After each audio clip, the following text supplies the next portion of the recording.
Hello student, मैं पंकज सिंह। तो हमारी क्लास चल रही है क्लास 11 सब्जेक्ट मैथ्स। तो आज का चैप्टर नंबर 11 है। इसमें त्रिविमीय ज्यामिति का परिचय, इंट्रोडक्शन टू 3 डायमेंशनल ज्योमेट्री। तो ये भाग 2 है। तो इसमें आज हम पढ़ने वाले हैं उदाहरण 1 और 2। इसके अलावा दो बिंदु के बीच की दूरी, डिस्टेंस बिटवीन 2 पॉइंट्स। आज का उदाहरण नंबर है उदाहरण फर्स्ट। तो ये दिया गया है आकृति 11.3 में, यदि P के निर्देशांक 2, 4, 5 हैं तो F के निर्देशांक ज्ञात कीजिए। अब यहाँ पे जो ये P पॉइंट दिया गया है त्रिविमीय अंतरिक्ष में, तो इसके निर्देशांक दिए गए हैं 2, 4, 5 और हमें यहाँ पे F के निर्देशांक ज्ञात करने हैं। तो सबसे पहले जो F है ये आपका किस तल में है, तो ये आपका X जो Z तल है, तो इसमें ये F पॉइंट है। तो इस तल में F के निर्देशांक यहाँ पे क्या हो जाएंगे, तो X एक्स से दूरी यहाँ पे क्या हो जाएगी, X हो जाएगी। Y एक्स से यहाँ पे दूरी 0 हो जाएगी और Z एक्स से इस पॉइंट की दूरी क्या हो जाएगी, Z हो जाएगी। जो निर्देशांक हैं वो आपके यहाँ पे क्या हो जाएंगे, तो यहाँ पे दिया गया है जो P पॉइंट है, तो इसमें जो X से दूरी दी गई है, तो यहाँ पे भी क्या हो जाएगी, X से जो दूरी हो जाएगी 2 हो जाएगी और जो Y एक्सिस है तो इसे यहाँ पे जो F पॉइंट है इससे दूरी यहाँ पे 0 हो जाएगी। तो ये यहाँ पे 0 आ जाएगा। नेक्स्ट यहाँ पे जो कोऑर्डिनेट होगा तो वो आपका Z एक्स से जो पॉइंट है इसकी दूरी क्या हो जाएगी, जो यहाँ पे 5 दिया गया है तो ये 5 यहाँ पे आ जाएगा। तो अब पॉइंट के जो निर्देशांक हो जाएंगे 2, 0, 5। तो इस तरीके से आप लोग यहाँ पे निकाल सकते हैं। यहाँ पे जो F पॉइंट है तो इसके लिए जो OY एक्सिस है तो इससे यहाँ पे जो दूरी होगी यहाँ पे 0 हो जाएगी। तो इसलिए F के निर्देशांक 2, 0, 5 हो जाएंगे। इसी तरीके से यहाँ से आप लोग अन्य पॉइंट के निर्देशांक निकाल सकते हैं। जो E पॉइंट है तो इसके निर्देशांक अगर निकालेंगे तो यहाँ पे क्या हो जाएगा, E किस तल में है, तो ये आपका Z Y तल में है। तो इसके लिए X एक्स से दूरी यहाँ पे क्या हो जाएगी, 0 हो जाएगी और जो Y एक्स से यहाँ पे दूरी क्या हो जाएगी, 4 हो जाएगी और Z एक्स से यहाँ पे दूरी क्या हो जाएगी, 5 हो जाएगी। तो इसके निर्देशांक 0, 4, 5 हो जाएंगे। इसी तरीके से अगर D पॉइंट के निर्देशांक आपको निकालने हैं तो D पॉइंट के निर्देशांक कैसे निकालेंगे, D को देखना है किस तल में है, तो ये XY तल में है। तो यहाँ पे जो Z एक्स से इसकी दूरी हो जाएगी वो यहाँ पे 0 हो जाएगी। तो इसके निर्देशांक क्या हो जाएंगे, X एक्स से दूरी क्या हो जाएगी, यहाँ पे 2 हो जाएगी और Y एक्स से दूरी 4 हो जाएगी और Z वाला जो कोऑर्डिनेट है ये यहाँ पे 0 हो जाएगा। तो इसके निर्देशांक हो जाएंगे 2, 4, 0। तो इसी तरीके से आप लोग किसी भी कोऑर्डिनेट के निर्देशांक अगर आपसे पूछे जाएंगे तो आप यहाँ से इजीली तरीके से इनको निकाल सकते हैं। नेक्स्ट क्वेश्चन है उदाहरण नंबर 2। तो ये दिया गया है, वे स्थान ज्ञात कीजिए जिनमें बिंदु -3, 1, 2 और -3, 1, 2 स्थित है। तो ये बिंदु आपको दिखाना है किन अष्टांशों में यहाँ पे स्थित हैं। तो ये पूरी टेबल है। तो यहाँ से आप लोग देख सकते हैं कि जो फर्स्ट बिंदु दिया गया है -3, 1, 2, तो यहाँ पे X एक्सिस में जो भी पॉइंट होगा उसका यहाँ पे साइन क्या दिया गया है, माइनस साइन यहाँ पे दिया गया है। और दूसरा जो Y एक्सिस में पॉइंट होगा उसका साइन क्या दिया गया है, प्लस यहाँ पे दिया गया है। और तीसरा जो Z एक्सिस है इसमें जो पॉइंट होगा उसका साइन भी यहाँ पे प्लस दिया गया है। तो इसको आप लोग देख सकते हैं यहाँ पे किस अष्टांश में आपका ये साइन बन रहे हैं, तो ये आपके दूसरे अष्टांश में है। तो जो ये फर्स्ट पॉइंट दिया गया है ये आपका दूसरा जो अष्टांश है तो इसमें स्थित हो जाएगा। इसी तरीके से जो दूसरा बिंदु दिया गया है तो इसकी साइन यहाँ पे देख लीजिए, एक्स एक्सिस में जो भी पॉइंट दिया गया है तो इसका साइन यहाँ पे माइनस दिया गया है। वाई एक्सिस की बात करें तो यहाँ पे पॉजिटिव साइन दिया गया है और जेड एक्सिस के लिए यहाँ पे माइनस साइन दिया गया है। तो ये साइन आप लोग यहाँ से देख सकते हैं टेबल में। तो ये माइनस, पॉजिटिव और माइनस। तो जो ये दूसरा पॉइंट दिया गया है तो ये आपका छठवें अष्टांश में स्थित हो जाएगा। तो इस तरीके से इस टेबल के द्वारा आप लोग किसी भी पॉइंट को यहाँ पर देख सकते हैं किस अष्टांश में आपका ये पॉइंट रहेगा। तो अन्य जो एग्जाम्पल होंगे उनको भी आप लोग इसी तरीके से सॉल्व करेंगे। तो ये जो टेबल दी गई है तो इसको आप लोग देख के यहाँ पे इन पॉइंटों को बता सकते हैं कि किस अष्टांश में ये पॉइंट होंगे। तो इनके साइन आपको यहाँ पे देखने हैं। नेक्स्ट है दो बिंदुओं के बीच की दूरी, डिस्टेंस बिटवीन टू पॉइंट्स। तो यहाँ पे हम इन दोनों बिंदुओं के यहाँ पे दूरी निकालेंगे। तो सबसे पहले हमारे पास जो 3D स्पेस है तो आपको पता होगा जो यहाँ पे 3D स्पेस है तो ये आपका समकोणीय अक्ष होता है जिसमें आपका OX, OY और OZ जो अक्ष है तो इसके सापेक्ष यहाँ पे दो बिंदु हैं P और Q। तो इनके बीच की हमें डिस्टेंस निकालनी है। तो सबसे पहले जो P और Q जो पॉइंट हैं तो इन दोनों बिंदुओं के जो निर्देशांक तल हैं तो इनके समांतर हम तल यहाँ पे खींचते हैं। तो जब हम यहाँ पे इनके समांतर तल बनाते हैं तो हमारे पास घनाभ यहाँ पे मिलता है। तो इसमें जो P पॉइंट है इसके जो निर्देशांक हैं तो x अक्ष से दूरी x1, y अक्ष से दूरी y1 और z अक्ष से दूरी z1। इसी तरीके से जो Q पॉइंट है तो इसकी जो दूरी है x अक्ष से x2, y अक्ष से y2 और z अक्ष से z2 यहाँ पे दूरी है। बेसिकली हमें जो दूरी निकालनी है P से Q पॉइंट तक की ये दूरी निकालनी है। तो यहाँ पे आप लोगों को देखने को मिल रहा है दो यहाँ पे ये त्रिभुज हैं। तो फर्स्ट जो त्रिभुज यहाँ पे बनना है PQA और सेकंड जो त्रिभुज बनना है तो ये आपका NQA। तो दोनों यहाँ पे जो ये त्रिभुज हैं ये समकोण त्रिभुज हैं। इन दोनों त्रिभुजों हम क्या करेंगे, पाइथागोरस जो प्रमेय है हमारी इनकी सहायता से हम यहाँ पे जो ये दूरी है P से Q तक की तो इसको निकालेंगे। तो बेसिकली जो यहाँ पे ये त्रिभुज है तो जो ये यहाँ पे 90 डिग्री का एंगल आपका बनेगा। तो ये लाइन यहाँ पे सीधी है 90 डिग्री पे है। तो इसको आप लोग यहाँ पे देख सकते हैं किस तरीके का ये कोण यहाँ पे बन रहा है। तो ये आपके दो त्रिभुज इस प्रकार से बनेंगे। बेसिकली यहाँ पे जो ये पॉइंट है तो ये जो P है मूल बिंदु से यहाँ पे है। तो इसी तरीके का आपके दो त्रिभुज यहाँ पे बनेंगे। फर्स्ट ये इस तरीके का त्रिभुज बनेगा और सेकंड आपका दो त्रिभुज यहाँ पे बनेंगे। दोनों यहाँ पे 90 डिग्री के ये होंगे। तो जो ये वाली लाइन है तो ये यहाँ पे जो ये QA लाइन है तो ये 90 डिग्री के एंगल पे इस तरीके की ये लाइन है। तो ये यहाँ पे 90 डिग्री का एंगल बनाएगा। तो ये आपका जो ये समकोण त्रिभुज है इसमें आपको पाइथागोरस प्रमेय आप लोग अप्लाई करेंगे। इसी तरीके से जो दूसरा त्रिभुज है तो यहाँ पे भी ये 90 डिग्री का एंगल बना रहा है। तो इसमें भी आप लोग पाइथागोरस प्रमेय अप्लाई करेंगे। अब सबसे पहले जो समकोण त्रिभुज है PAQ तो आपका जो समकोण त्रिभुज है PAQ तो इसमें जो पाइथागोरस प्रमेय आपकी लगेगी तो आपको पता होगा जो यहाँ पे 90 डिग्री का एंगल बनना है इसके सामने क्या रहती है, कर्ण रहती है। तो कर्ण यहाँ पे क्या है PQ। तो कर्ण का स्क्वायर बराबर क्या हो जाएगा, शेष दो भुजाओं का स्क्वायर हो जाएगा। दोनों का यहाँ पे एडिशन वो कर्ण के बराबर हो जाएगा।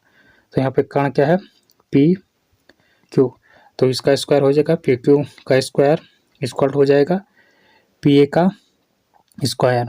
तो यहाँ पे PA क्या है आपका, ये है 20 है तो PA का स्क्वायर प्लस AQ का स्क्वायर। तो ये आपका हो जाएगा लंब का स्क्वायर। ये फर्स्ट समीकरण बन जाएगी। इसी तरीके का जो दूसरा यहाँ पे कोण है समकोण तो ये आपका कौन सा हो जाएगा ANQ। तो इसमें हम पाइथागोरस प्रमेय का यहाँ पे अप्लाई करेंगे। तो यहाँ पे भी क्या हो जाएगा, यहाँ पे कर्ण कोण हो जाएगा, जो यहाँ पे समकोण त्रिभुज है इसके सामने की ठीक जो भुजा हो जाएगी वो कर्ण हो जाएगी। कर्ण यहाँ पे क्या हो जाएगा, ए क्यू का स्क्वायर इक्वल हो जाएगा लंब और 20 का स्क्वायर।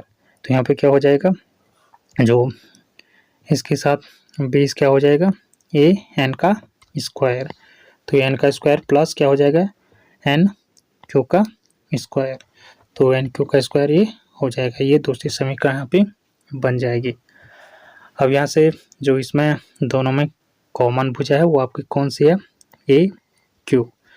तो ये ए क्यू है, तो इसको निकालने पे हमें जो ये त्रिभुज है इसमें जो ये पी क्यू जो दूरी है उसको हम निकाल सकते हैं। तो सबसे पहले यहाँ पे दोनों जो समीकरण है इनको हम सॉल्व कर लेते हैं। यहाँ पे जो पी क्यू का स्क्वायर है ये किसके बराबर है, पी ए का स्क्वायर प्लस ए क्यू का स्क्वायर। अब यहाँ पे जो ए क्यू का स्क्वायर जो यहाँ पे इस दूसरे वाले त्रिभुज में जो कर्ण थी तो इसका स्क्वायर किसके बराबर है, ए एन का स्क्वायर प्लस एन क्यू का स्क्वायर। तो ये यहाँ पे हम इसको बराबर कर लेंगे। यहाँ पे ये हो जाएगा पी ए का स्क्वायर हो जाएगा और इसको हम किसके बराबर लिखेंगे, इन दोनों के बराबर इसको लिख लेंगे। तो जो आपका ए क्यू का स्क्वायर है इसको हम क्या लिखेंगे, ए एन का स्क्वायर प्लस एन क्यू का स्क्वायर। अब यहाँ से आपका हो जाएगा पी क्यू स्क्वायर इक्वल हो जाएगा P square plus A N square plus N Q square. अब इसमें जो पी ए है तो इसकी डिस्टेंस कितनी होगी, तो ये सारे डिस्टेंस हम देख लेते हैं। तो आपको पता होगा जो आपने 10वीं में डिस्टेंस फार्मूला पढ़ा है तो इसमें दूरी कैसे निकालते हैं तो उसको हम देख लेते हैं। तो सबसे पहले जो पी ए है तो इसकी दूरी यहाँ पे क्या हो जाएगी, तो पी ए आपका किस साइड है, तो पी ए आपका ये वाई एक्स की साइड है। तो इसमें दूरी क्या हो जाएगा, अगर हम ओरिजिन से देखें तो ओरिजिन ओ से यहाँ तक की जो दूरी हो जाएगी, तो यहाँ तक की जो दूरी हो जाएगी वो आपकी कितनी हो जाएगी, y1 हो जाएगी। और इनसे यहाँ पे p तक की ये y1 हो जाएगी। और ओरिजिन से जो ये पॉइंट है यहाँ तक की दूरी कितनी हो जाएगी, ये y2 हो जाएगी। अब हमें केवल यहाँ पे जो बीच की डिस्टेंस है ये और इतनी वाली डिस्टेंस हमें चाहिए, तो ये कितनी हो जाएगी, y2 माइनस y1। तो पी ए इक्वल क्या हो जाएगा, y2 माइनस y1। तो इतनी दूरी आपकी ये होगी। नेक्स्ट हमारा जो ए एन है तो उसकी दूरी देख लेते हैं। तो यहाँ पे भी आपको क्या करना है, जो ओरिजिन वो है इससे एन की दूरी कितनी हो जाएगी, x1 हो जाएगी। और ओरिजिन से ए की दूरी कितनी हो जाएगी, ये पूरी दूरी यहाँ पे टोटल x2 हो जाएगी। तो ये आपका ओरिजिन है, ओरिजिन से ए तक की दूरी x2 हो जाएगी। अब हमें दूरी कौन सी चाहिए, n ए तक की दूरी चाहिए, यहाँ तक की दूरी चाहिए, तो x2 माइनस x1 हो जाएगा। तो ये आपका बन जाएगा। नेक्स्ट एन क्यू दूरी, तो एन क्यू आपका ये है तो इसकी दूरी कितनी हो जाएगी, एन क्यू। तो एन क्यू आपका एन क्यू। तो इसकी दूरी आप लोग किस प्रकार से निकालेंगे, तो ओरिजिन से एन तक की दूरी क्या हो जाएगी, यहाँ से यहाँ तक की दूरी हो जाएगी z1। और ये ओरिजिन से क्यू तक की दूरी क्या हो जाएगी, z2।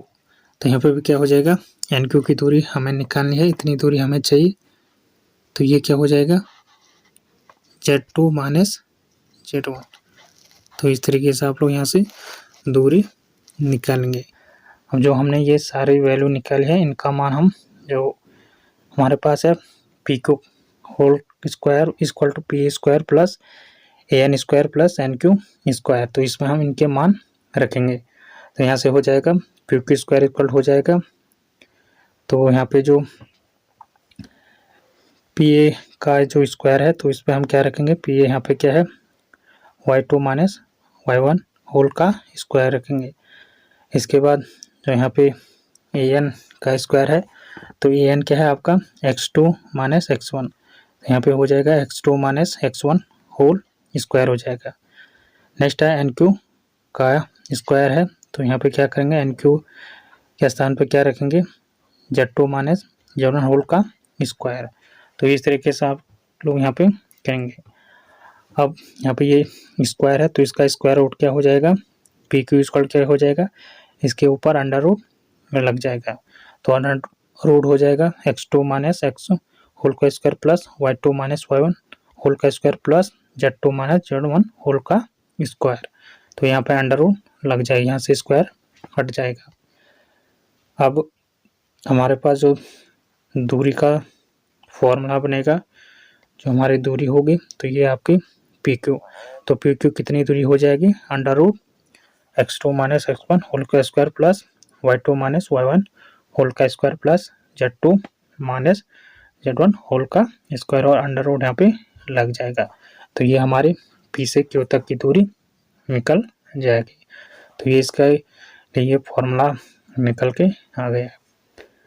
नेक्स्ट, अगर यहाँ पे जो पी बिंदु है, अगर ये जो पी बिंदु है ये यहाँ पे ना होके मूल बिंदु पे है, ओ पे होगा, तो इसके लिए जो दूरी का फॉर्मूला है वो क्या बनेगा, तो इसके लिए हम यहाँ पे देखेंगे। सबसे पहले जो मूल बिंदु है, अगर यहाँ से जो ओ है यहाँ पे, इसमें अगर पी और यहाँ पे पी होगा मूल बिंदु पर और इधर क्यू, तब यहाँ पे दूरी का फॉर्मूला क्या होगा।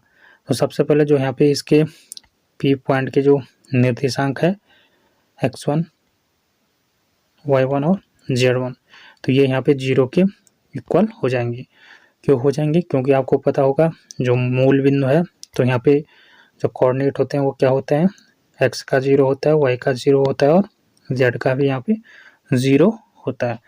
तो यहाँ पे x1 बराबर क्या हो जाएगा, 0 हो जाएगा, y1 बराबर क्या हो जाएगा, 0 हो जाएगा, और z1 बराबर भी 0 हो जाएंगे। तो यहाँ पे जो पी पॉइंट है, अगर मूल बिंदु से ये पी पॉइंट गुजरेगा तो यहाँ से इसकी जो कोऑर्डिनेट हो जाएंगे वो यहाँ पे 0 0 और 0 हो जाएंगे। अब जो ये 0 0 है तो इसकी वैल्यू हम जो ये दूरी का सूत्र है इसमें रखेंगे। तो आपको पता होगा जो यहाँ पे पी पॉइंट है इसके निर्देशांक क्या है, 0 0 और 0। तो x1 के स्थान पर हम क्या रखेंगे, 0 रखेंगे। तो यहाँ पे अगर हम 0 रखेंगे, इसके बाद y1 के स्थान पे भी 0 रखेंगे और z1 के स्थान पे भी 0 रखेंगे। तो यहाँ पे हमारा क्या बचेगा, x2 माइनस 0, यानी x2 का होल स्क्वायर हो जाएगा। उसके बाद यहाँ पे क्या हो जाएगा, y2 माइनस 0, तो यहाँ पे क्या हो जाएगा, y2 का होल स्क्वायर बच जाएगा, प्लस हो जाएगा z माइनस 0, तो यहाँ पे क्या हो जाएगा, z2 का होल स्क्वायर। तो इस तरीके से आप लोग दूरी जो सूत्र है वो आप लोग निकालेंगे। तो अब यहाँ से जो दूरी का सूत्र बनेगा, अगर जो पी बिंदु है ये मूल बिंदु ऊपर है, तब आपका जो दूरी का सूत्र बनेगा वो क्यू इक्वल हो जाएगा under root x2 square plus y2 square plus z2 square. तो ये आपका दूरी का सूत्र रहेगा जब जो पी बिंदु है वो मूल बिंदु ओ पर होगा। इसके अलावा जब आपका पी और क्यू बिंदु जो मूल बिंदु है इसके अलावा कहीं और होंगे, तब आपका जो दूरी का सूत्र बनेगा पी क्यू इक्वल हो जाएगा under root x2 minus x1 whole square plus y2 minus y1 का whole square plus z2 minus z1 का होल स्क्वायर। तो ये आपका यहाँ पे दो दूरी के यहाँ पे फॉर्मूले बन जाएंगे। तो इन दोनों को आप लोग जो अन्य क्वेश्चन होंगे उनमें अप्लाई करेंगे। तो है उदाहरण 1 और 2। इसके अलावा दो बिंदुओं के बीच की दूरी, डिस्टेंस बिटवीन टू पॉइंट। आगे हम उदाहरण नंबर 3 और 4 पढ़ेंगे। धन्यवाद।